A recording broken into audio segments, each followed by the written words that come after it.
नमस्कार, good morning. आप देख रहे हैं एबीपी गंगा, मैं आपके साथ सोनिका सिंह। तो सपा अध्यक्ष ने सरकार के खिलाफ मोर्चा खोल दिया है। भाजपा के खिलाफ वो लगातार हमलावर।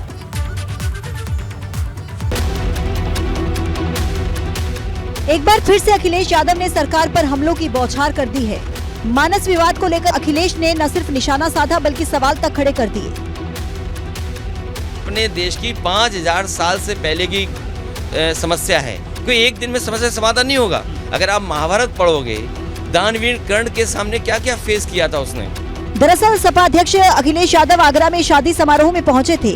यहां होने वाले G20 समिट को लेकर भी उन्होंने सवालिया निशान लगा दिया और G20 समिट को धोखा करार दिया। ये सरकार न केवल किसान को धोखा दे रही है, नौजवान को धोखा दे रही है, ये अब पढ़े लिखे टाई लगाने वाले और सूट पहनने वाले उद्योगपतियों को भी धोखा देने जा रही है। अरे बीजेपी बेईमान पार्टी है, अब बेईमान पार्टी से क्या उम्मीद करोगे? अब अधिकारी चुनाव लड़ेंगे। अखिलेश यादव यहीं नहीं रुके, उन्होंने सरकार के साथ साथ अफसरशाही पर भी तंज कसा। कहा कि भाजपा सरकार में अधिकारी भाजपा कार्यकर्ता बन गए हैं। एक तरफ जहां अखिलेश यादव खुलकर स्वामी प्रसाद मौर्य का समर्थन कर चुके हैं, वहीं इस बार विवाद थमता नजर नहीं आ रहा। समाजवादी पार्टी ने जहां इस लड़ाई को शूद्र से जोड़ते हुए सरकार के खिलाफ मोर्चा खोल रखा है, वहीं भाजपा भी खुलकर जवाब दे रही है। भाजपा और सपा की लड़ाई में बसपा की एंट्री से सियासी पारा 7वें आसमान पर है। स्वामी प्रसाद मौर्य के बयान को बसपा ने दुर्भाग्यपूर्ण बताया। आस्था के ऊपर कभी किसी के प्रहार नहीं करना चाहिए। मानस पर चल रही महाभारत के अलावा बसपा ने सपा और भाजपा पर करारा हमला भी बोला है। दरअसल 2024 चुनाव को देखते हुए रामचरितमानस की चौपाई पर शुरू हुआ विवाद अब जातीय गोलबंदी तक पहुंच गया है। इस बीच भाजपा भी लगातार सपा पर हमलावर है। जो हमारी सनातन संस्कृति के खिलाफ जहर उगलेगा, वो जनता उसे डस्टबिन में फेंक देगी और जनता जनार्दन जाग चुकी है। वो सत्ता में रहते हैं तो दिखाई नहीं देता है। जब सत्ता में 4-4 बार सत्ता में मंत्री और मुख्यमंत्री रहने के बाद भी तब वो याद नहीं आता है कि हम शूद्र की बात करते हैं, रामचरितमानस के दोहे की बात करते हैं, तब महिलाओं का अपमान नहीं दिखाई देता है, पिछड़े दलित का अपमान नहीं दिखाई देता है।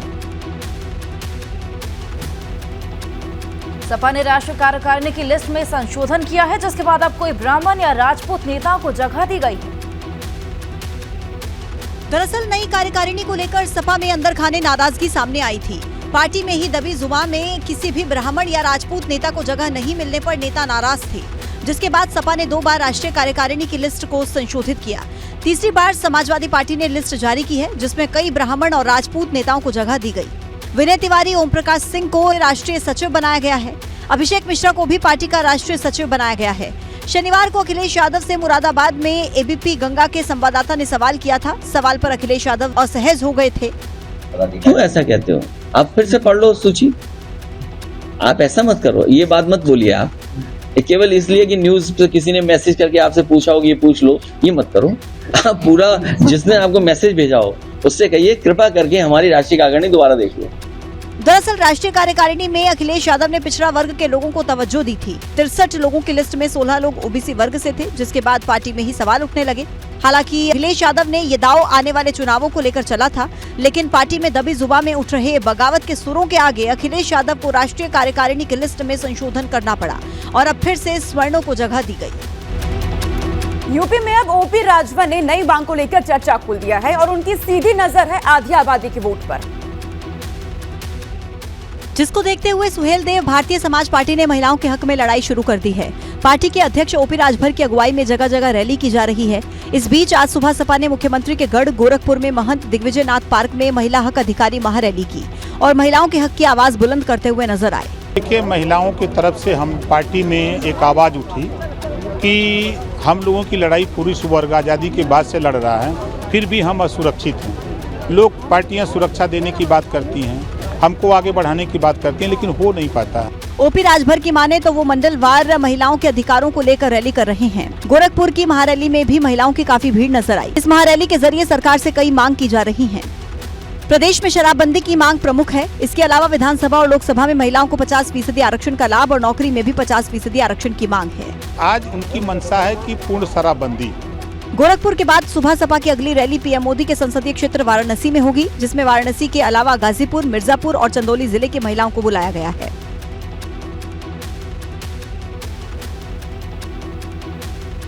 संत रविदास जयंती के मौके पर सीएम योगी काशी पहुंचे, जहां उन्होंने संत रविदास के मंदिर में माथा टेका।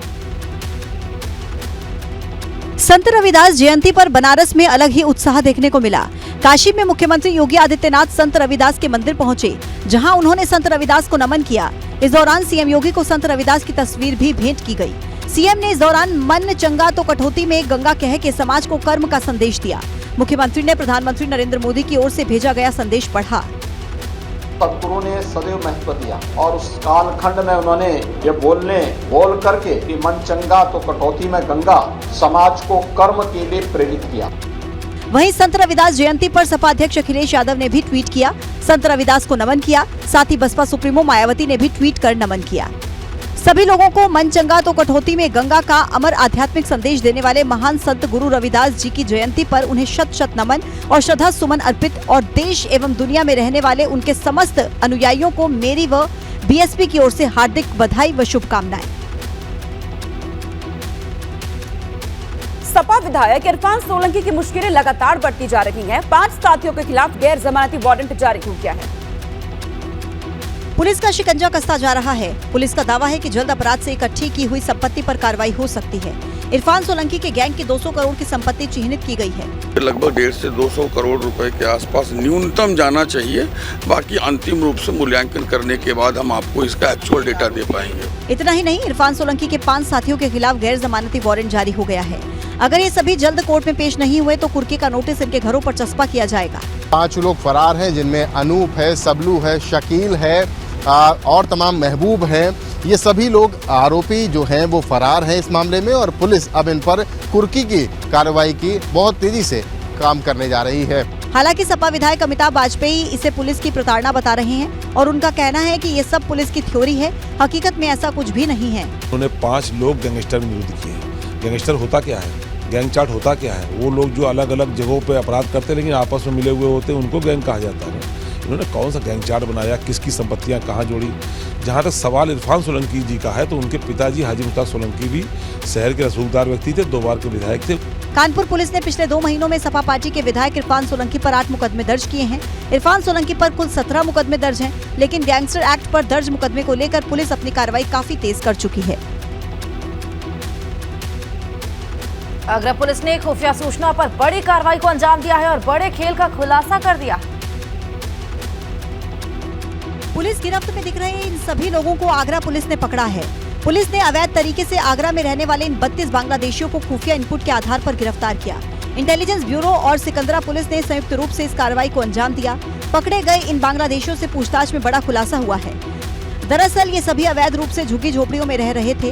खुफिया सूचना पर पुलिस ने सर्च अभियान चलाकर इन सभी को पकड़ा, जिनमें से कई लोगों के पास वीजा, पासपोर्ट, आधार कार्ड और पैन कार्ड भी बरामद हुए हैं। इन लोगों में से कई ने तो बिजली कनेक्शन, डीटीएच कनेक्शन भी अपने नाम पर ले रखा था। जानकारी के मुताबिक इन लोगों से कुछ पैसे लेकर अवैध रूप से बंगाल बॉर्डर पार करके बिहार के रास्ते आगरा लाया गया था और ये सभी यहाँ सिकंदरा थाना क्षेत्र के सेक्टर 14 में खाली जमीन पर झुग्गी झोपड़ी लेकर रह रहे थे।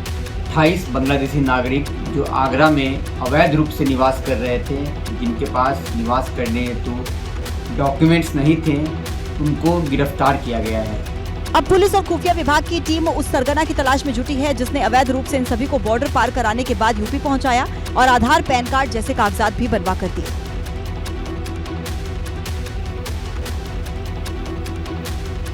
उत्तराखंड के जोशीमठ में आपदा प्रभावितों का विस्थापन सरकार के लिए चुनौती बन गया है। 4 धाम यात्रा से पहले आपदा प्रभावितों के विस्थापन की योजना बनाई जा रही है।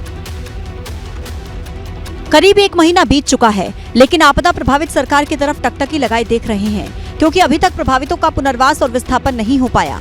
हालांकि बताया जा रहा है कि केंद्र सरकार के स्तर पर 4 धाम यात्रा से पहले प्रभावितों के विस्थापन की योजनाएं बनाई जा रही हैं। अप्रैल महीने में उत्तराखंड में 4 धाम यात्रा शुरू हो जाएगी, जिसमें केंद्रीय गृह सचिव की ओर से राज्य सरकार को दिशा निर्देश दिए गए हैं कि उत्तराखंड में 4 धाम यात्रा से पहले जोशीमठ के आपदा प्रभावित परिवारों का पुनर्वास और विस्थापन हो। जोशीमठ में जांच कर रही 8 एजेंसियों की रिपोर्ट भी अभी तक नहीं आई है। उत्तराखंड के पूर्व मुख्यमंत्री त्रिवेंद्र सिंह रावत का कहना है कि एजेंसियों के काम में कोई जल्दबाजी नहीं होनी चाहिए। उनको जो भी सुविधाएं दी जा सकती हैं वो सुविधाएं उनको देना चाहिए, ताकि वो जल्दी से जल्दी अपना काम करें। फिलहाल जोशीमठ आपदा प्रभावितों को राहत शिविरों में शिफ्ट किया गया है। पीपल कोठी में सरकार ने रहने की व्यवस्था की है, लेकिन आपदा प्रभावितों की दिक्कतें कम होने का नाम नहीं ले रही। वहीं जोशीमठ आपदा प्रभावितों को सरकार की तरफ से धनराशि भी दी गई है।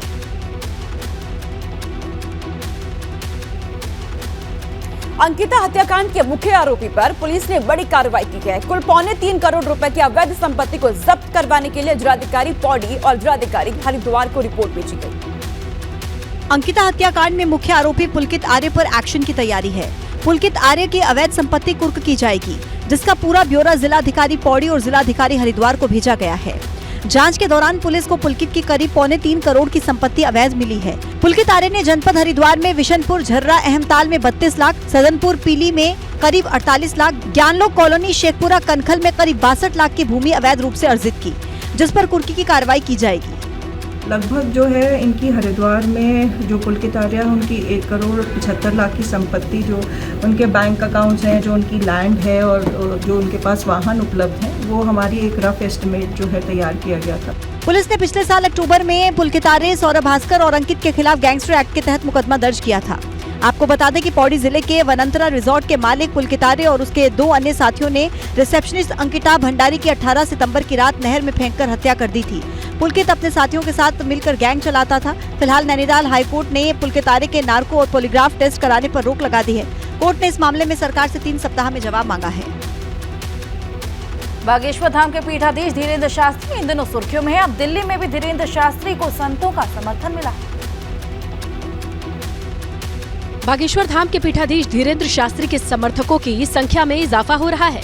दिल्ली के जंतर मंतर पर साधु संतों ने धर्म संसद की है। ये धर्म संसद बागेश्वर धाम के सरकार की सुरक्षा के लिए बुलाई गई थी। इस संसद में साधु संतों का अपमान नहीं सहेगा, बागेश्वर धाम का संदेश दिया गया। साथ ही मांग की गई धीरेन्द्र शास्त्री को Z+ कैटेगरी की सुरक्षा दी जाए। तो धर्म संसद होगी, साधु संत मंच पे रहेंगे, वो एक फैसला सुनाएंगे, उस फैसले को हम पूरे देश में आगे बढ़ाएंगे, हमारे जो शिष्य मंडल वो आगे बढ़ाएंगे। वहीं वाराणसी में भी उत्तराखंड केदार के मक्कू मठ तुंगनाथ गद्दी स्थल और श्रीधाम वृंदावन के संतों ने समर्थन किया। राम नाम संकीर्तन करके सरकार को हिंदू राष्ट्र बनाए जाने की घोषणा करके मांग उठाई। वाराणसी के राम जानकी मठ से राम धुन संकीर्तन किया गया। लोग उस पर एक लिफाफा की तरह, जैसे बोलते हैं ना, क्या मढ़ देना, कुछ और हमारे ऊपर मढ़ दिया गया। धरना प्रदर्शन में बाबा के समर्थक प्रशंसक जमा होने को लेकर दिल्ली पुलिस की ओर से सुरक्षा को लेकर कड़े इंतजाम किए गए थे। एक ओर जहां धीरेन्द्र शास्त्री के खिलाफ आवाज उठ रही है, तो वहीं उनके समर्थन में साधु संत आ गए हैं। और सीधा रुख करते इस वक्त बड़ी खबर का, जो लखनऊ से सामने आ रही है, जहां AKTU के कुलपति प्रोफेसर PK मिश्रा को वित्तीय अनियमितता और अपने पद की शक्तियों को गलत इस्तेमाल करने जैसे गंभीर आरोपों के चलते राजभवन से हटा दिया गया है। प्रोफेसर मिश्रा को उनके खिलाफ चल रही जांच पूरी होने तक शकुंतला मिश्रा यूनिवर्सिटी से संबंध किया गया है। और आपको ये भी बता दें कि कुछ दिन पहले ही राजभवन ने प्रोफेसर PK मिश्रा पर लगे आरोपों की जांच के लिए रिटायर्ड जज की अध्यक्षता में जांच कमेटी बनाई थी। राजभवन की माने तो इस जांच समिति ने प्रोफेसर मिश्रा पर लगे आरोपों को प्रथम दृष्टया सही पाया है। फिलहाल लखनऊ यूनिवर्सिटी के कुलपति प्रोफेसर आलोक राय को AKTU के कुलपति का अतिरिक्त चार्ज दे दिया गया है। और आपको जानकारी ये भी दे दें कि प्रोफेसर PK मिश्रा के खिलाफ AKTU के संबद्ध संस्थान IET के पूर्व निदेशक प्रोफेसर विरित कंसल और AKTU के पूर्व परीक्षा नियंत्रक प्रोफेसर अनुराग त्रिपाठी ने गंभीर आरोप लगाते हुए राजभवन से शिकायत की थी। और इसके बाद इस पूरे मामले में अब यहां पर कार्रवाई भी की गई है।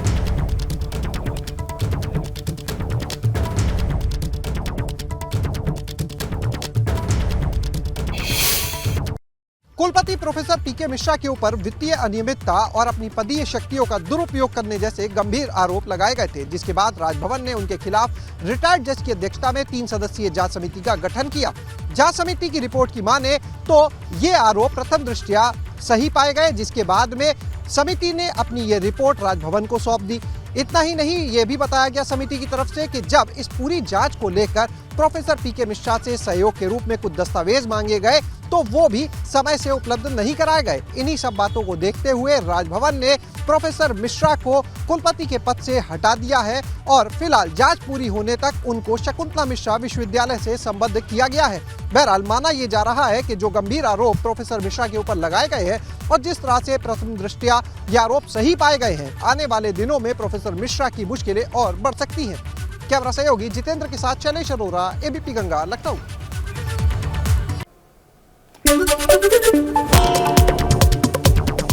सपा नेता स्वामी प्रसाद मौर्य ने फिर क्या ट्वीट लिखा, जाति व्यवस्था पंडितों ने बनाई है, ये कहकर आरएसएस प्रमुख ने तथाकथित धर्म के ठेकेदारों और ढोंगियों की कलाई खोल दी। केरल के राज्यपाल आरिफ मोहम्मद खान के बहराइच दौरा, पूर्व सहकारिता मंत्री मुकुट बिहारी वर्मा की किताब का किया विमोचन, कहा देश के लोकतंत्र की मजबूती में मतदाताओं की महत्वपूर्ण भूमिका। फिरोजाबाद महोत्सव में ट्रेन वाला झूला पटरी से उतर गया, हादसे में झूले के झूल रहे लोगों को मामूली चोटें आई, सभी लोगों को झूले से सुरक्षित उतारा गया।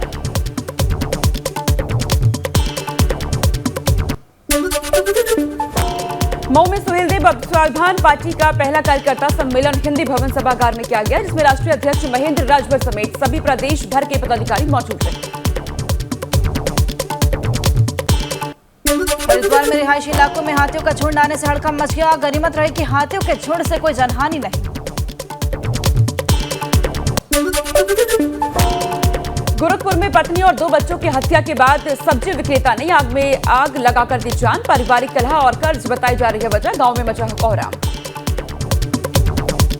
हरदोई के खेत में युवती का मिला शव, एसपी के मुताबिक गांव में एक युवक के साथ गई थी युवती, सभी बिंदुओं पर जांच जारी। बुलंदशहर में सगाई समारोह के दौरान दूल्हे के भाई ने की फायरिंग, गोली लगने से एक की मौत, एक घायल, आरोपी को हिरासत में लिया गया।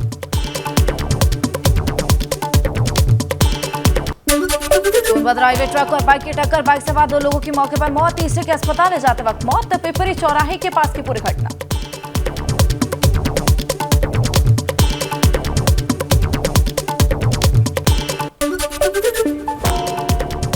लखनऊ में बेखौफ चोरों ने घर के सामान पर किया हाथ साफ, घर में घुसे चोर अंदर लगाकर पानी का मोटर भी ले गए, साइकिल समेत अन्य सामान किया पार। गाजियाबाद में एलिवेटेड रोड पर कुछ लोगों ने शराब पी, वीडियो वायरल होने के बाद पुलिस ने एक्शन लिया, मामला दर्ज किया, आरोपी की तलाश है। बलरामपुर में पानी की टंकी पर चढ़कर शख्स ने किया हंगामा, मौके पर पहुंची पुलिस शख्स को नीचे उतारने में जुटी है और वही शख्स किसी मामले में निष्पक्ष जांच की मांग कर रहा है। एटा के पटियाले गेट चौकी के पास एक नशेड़ी युवक ने जमकर हंगामा किया, काफी देर तक युवक का हाई वोल्टेज ड्रामा चला, युवक को काबू करने के लिए पुलिस को काफी मशक्कत करनी पड़ी। फतेहपुर में एक शख्स की हत्या के बाद परिजनों ने जमकर किया हंगामा और पुलिस पर लापरवाही का लगाया आरोप, मौके पर पहुंचे डीएम से इंसाफ की गुहार लगाई।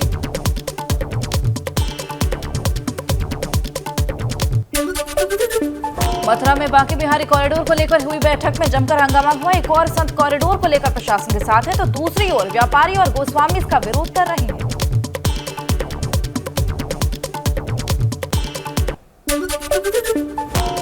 फतेहपुर में बेखौफ बदमाशों ने जंगल के गए युवक को गोली मारकर हत्या कर दी, भेजा गया परिजनों की तहरीर पर 4 लोगों के खिलाफ मुकदमा दर्ज कर दिया।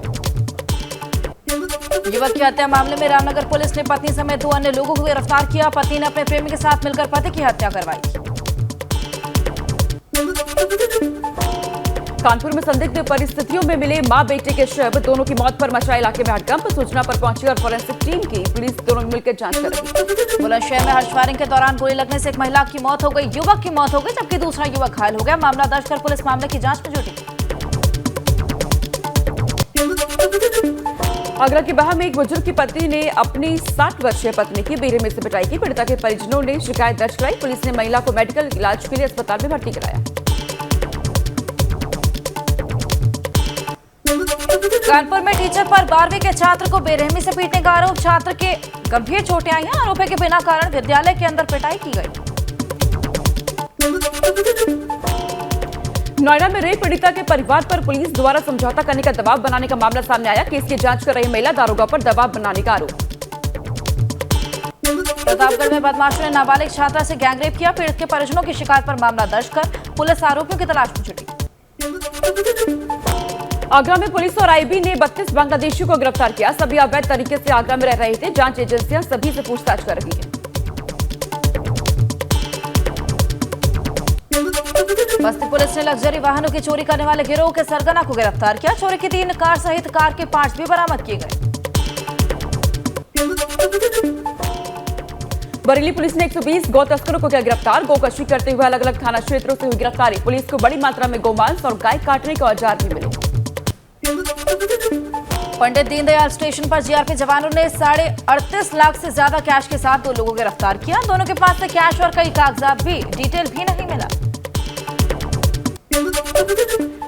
हल्द्वानी में स्मैक तस्कर और 10,000 के इनामी बदमाश गिरफ्तार। 13,80,000 की 38 ग्राम स्मैक बरामद की गई। पुलिस और एसओजी टीम ने मिलकर आरोपियों को पकड़ा।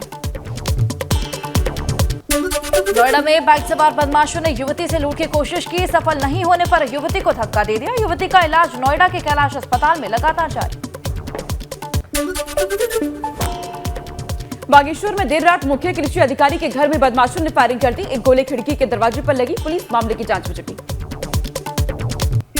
हरिद्वार में पुलिस ने 3 शातिर बाइक चोरों को गिरफ्तार किया। साथ ही उनके कब्जे से चोरी की 10 बाइक भी बरामद।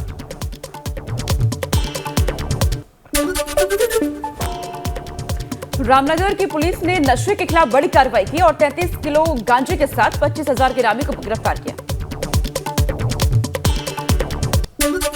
गोरखपुर में पति ने पत्नी सहित 2 बच्चों को मौत के घाट उतारा। मर्डर के बाद खुद को आग लगाकर आत्महत्या की। गोला थाना क्षेत्र के देवकली गांव की घटना। फतेहपुर में जंगल गए युवक की गोली मारकर हत्या। दिन दहाड़े हत्या से इलाके में मची सनसनी। किशनपुर थाना क्षेत्र का पूरा मामला। बस्ती में 2 पक्षों में मारपीट के बाद फायरिंग हुई। पुरानी रंजिश में दबंगों ने गोली चलाई। एक युवक गंभीर रूप से घायल, सीएचसी रेफर।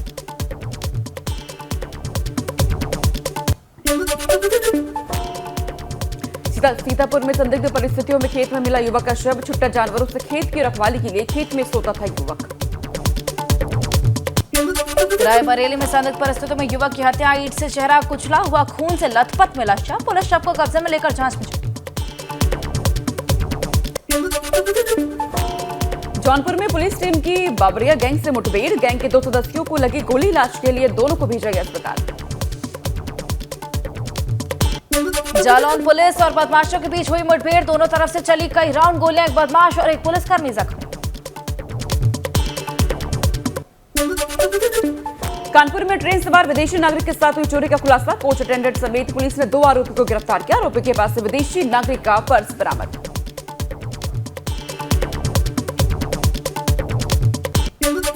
औरैया में दारोगा का एंटी करप्शन की टीम ने चौकी में 10,000 की रिश्वत लेते रंगे हाथ दबोचा। दहेज के मामले में जांच के दौरान आरोपियों ने नाम निकालने के नाम पर रिश्वत मांगी थी।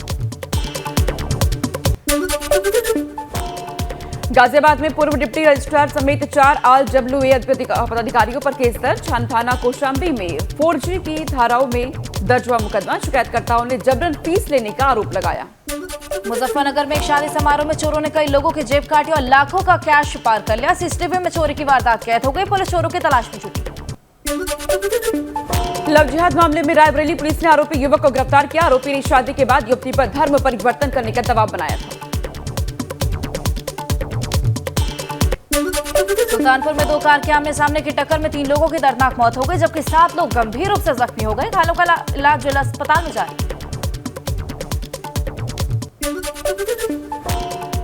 हरदोई के बिलग्राम में श्रद्धालुओं को तेज रफ्तार कार ने कुचल दिया, जिसमें एक श्रद्धालु की मौके पर ही मौत हो गई, जबकि दूसरा घायल है। आक्रोशित लोगों ने जमकर हंगामा किया। सहारनपुर के रामपुर मनिहारन रेलवे स्टेशन से कुछ ही दूरी पर एक व्यक्ति की ट्रेन से गिरकर मौत हो गई। मृतक व्यक्ति की शिनाख्त करने में जुटी है पुलिस। लखीमपुर खीरी में गोयल प्लाई और पेंट्स की दुकान में भीषण आग लगी। आग से लाखों रुपए का सामान हुआ जलकर खाक। दमकल कर्मियों ने कड़ी मशक्कत के बाद आग पर काबू पाया। नोएडा सेक्टर 4 में कोचिंग सेंटर में अचानक आग लग गई। दमकल विभाग ने रेस्क्यू ऑपरेशन चलाया। काम कर रहे 3 मजदूरों को बाहर निकाला।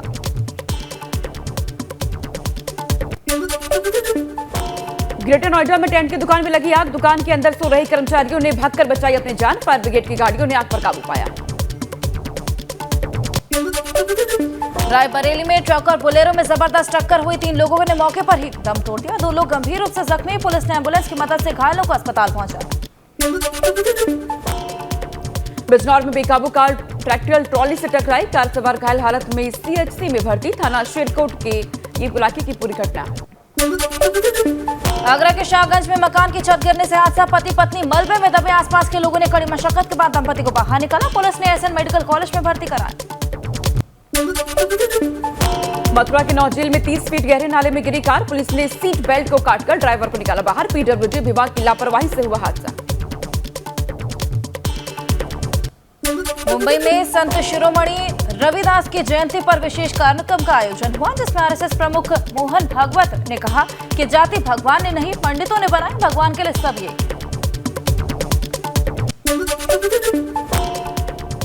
रामचरितमानस विवाद पर बोली कांग्रेस नेता पल्लवी पटेल, कहा रामायण के कई वॉल्यूम हैं और मानस में तुलसी के निजी विचार।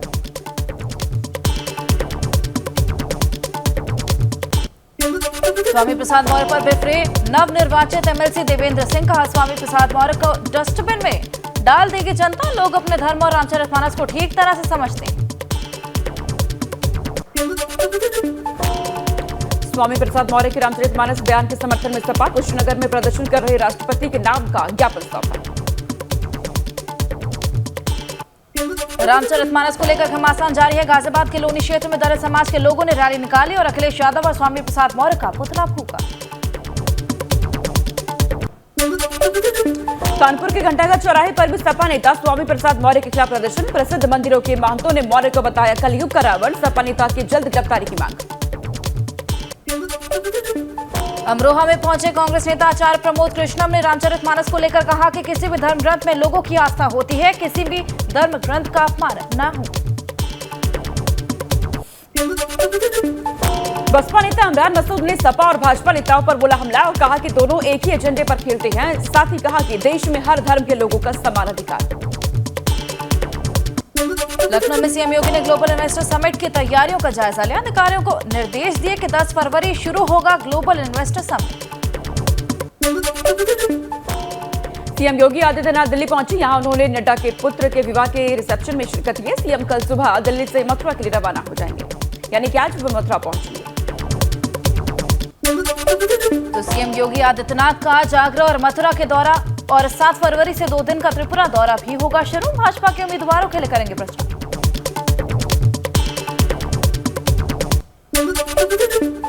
लखनऊ में मुख्यमंत्री योगी आदित्यनाथ ने किया गर्ल्स हॉस्टल का शुभारंभ, बोले पीएम मोदी के नेतृत्व में सही दिशा में आगे बढ़ रहा देश। कार्यक्रम को संबोधित करते हुए सीएम योगी ने कहा रामराज का सपना हो रहा है पूरा, मिलकर काम करने से आते हैं अच्छे परिणाम।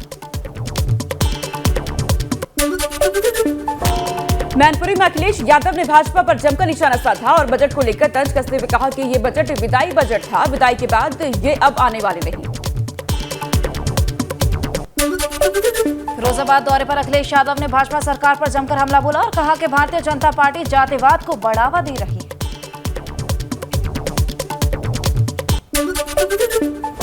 सांसद रामचंद्र कटेरिया ने बजट पर अखिलेश की प्रतिक्रिया पर कही कि अपना पक्ष विपक्ष धर्म निभा रखा है, साथ ही कहा कि सरकार सबको लेकर काम कर रही है।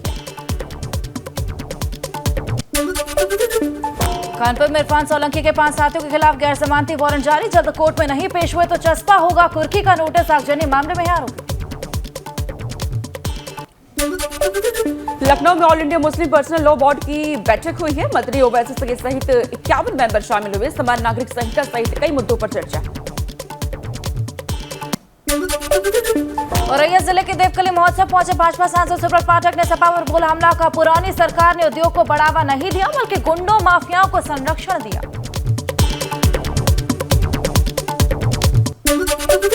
गोरखपुर के महंत दिग्विजयनाथ पार्क में सुहेलदेव भारतीय समाज पार्टी द्वारा महिला हक अधिकार महारैली का आयोजन हुआ। महारैली में ओम प्रकाश राजभर का भव्य स्वागत हुआ। शामली में गन्ना के बकाया भुगतान को लेकर विधायक प्रसन्न चौधरी ने पंचायत का आयोजन किया और 7 फरवरी को होने वाले धरना प्रदर्शन की रणनीति पर चर्चा की। सहारनपुर में पाकिस्तान जिंदाबाद लगाने के मामले सामने आए हैं। दरअसल नारे यहाँ पे लगाए गए। ग्लोबल यूनिवर्सिटी के छात्रों ने लगाए थे नारे। वीडियो वायरल होने के बाद एसएसपी सहारनपुर ने दिए थे जांच के आदेश। गोवा के मुख्यमंत्री प्रमोद सावंत हरिद्वार पहुंचे और साधु संतों का आशीर्वाद दिया। सावंत ने पतंजलि योगपीठ पहुंचकर बाबा रामदेव से भी मुलाकात की। मसूरी में शिफलकोट के बेघर 84 परिवारों को मिला उद्रक्रांत का साथ। कैबिनेट मंत्रियों पर लगा सिर्फ बड़ी बड़ी बातें करने का आरोप। विकासनगर पुलिस ने 440 ग्राम अवैध चरस के साथ 2 व्यक्तियों को गिरफ्तार किया। एनडीपीएस एक्ट के तहत मुकदमा दर्ज कर पुलिस जांच में जुटी। पौड़ी में कोटद्वार राष्ट्रीय राजमार्ग पर एक कार के 100 मीटर खाई में गिर गई। हादसे में एक ही परिवार के 4 लोग घायल।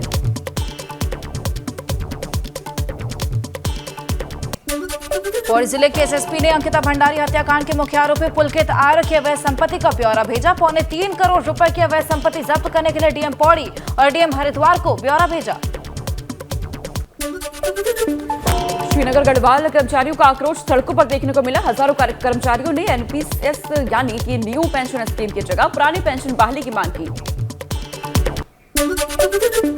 बड़कोट में मेले की तैयारियों को लेकर बैठक हुई। 13 फरवरी से शुरू होकर 5 दिन तक चलेगा मेला। कोविड के चलते पिछले 2 सालों से नहीं लगा था मेला।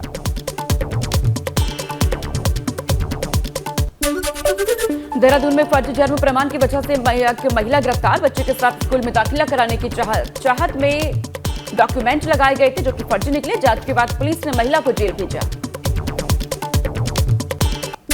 जोशीमठ में आपदा प्रभावित इलाके में प्रशासन की अजीबोगरीब हरकत सामने आई। प्रशासन ने पहले घरों को बल्लियों के सहारे खड़ा किया, फिर दरारों को मिट्टी से भरा। बिजनौर के एक गांव में घुसा जंगली हाथी को देखते ही घरों में घुस गए लोग। काफी देर तक अफरा तफरी का माहौल बना रहा। रामलला के मंदिर के डेहरी पूजन के लिए श्री राम जन्मभूमि तीर्थ क्षेत्र ट्रस्ट के महासचिव चंपत राय राम जन्मभूमि परिसर पर पहुंचे, जहां भगवान के मंदिर की डेहरी पूजन में शामिल। संस्कृति एवं पर्यटन विभाग के मंत्री जयवीर सिंह ने अखिलेश यादव को सलाह दी। कहा, देश और प्रदेश के भले की बात हो तो सरकार का साथ देना चाहिए। जालौन में उद्योग व्यापारी सम्मेलन का आयोजन हुआ, जिसमें आबकारी मंत्री नितिन अग्रवाल ने हिस्सा लिया और व्यापारियों से ग्लोबल इन्वेस्टर समिट को सफल बनाने की अपील की।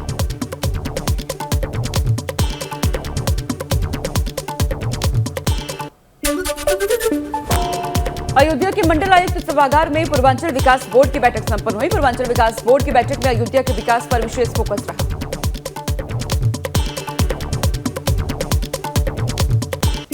लखनऊ विकास प्राधिकरण के खिलाफ सरगम अपार्टमेंट में रहने वाले लोगों ने प्रदर्शन किया। जूतों की माला पहनाकर एलडीए का पुतला जलाया। आगरा में गणपति क्लासिकल बिल्डर की मनमानी के खिलाफ अपार्टमेंट में रहने वालों का प्रदर्शन। सुविधाएं न मिलने से लोगों में नाराजगी। हरिपर्वत थाना क्षेत्र के विजयनगर का मामला।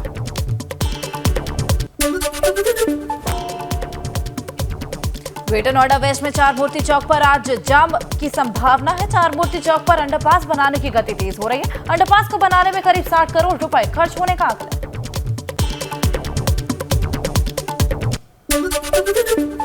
अयोध्या में राम मंदिर तक जाने के लिए बनेंगे 3 और भव्य पथ। इन्हें राम भक्ति और धर्म पथ के नाम से जाना जाएगा। कैबिनेट में जल्द रखा जाएगा प्रस्ताव। हैदराबाद को दहलाने वाली बड़ी साजिश नाकाम हो गई। गिरफ्तार आतंकी जाहिद से पूछताछ में खुलासा हुआ कि रैली या सार्वजनिक जगह पर लोन वुल्फ अटैक का प्लान था। पाकिस्तानी हैंडलर्स ने ये हैंड ग्रेनेड भेजे थे। विवादों के बीच बाबा धीरेन्द्र शास्त्री के समर्थन में दिल्ली के जंतर मंतर पर सनातन धर्म संसद का आयोजन। कई हिंदू संगठन शामिल।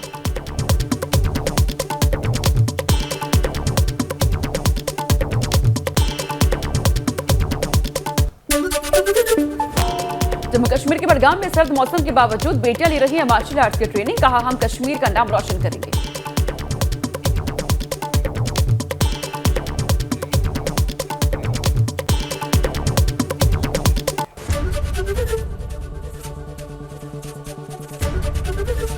एबीपी गंगा, खबर आपकी, जुबान आपकी।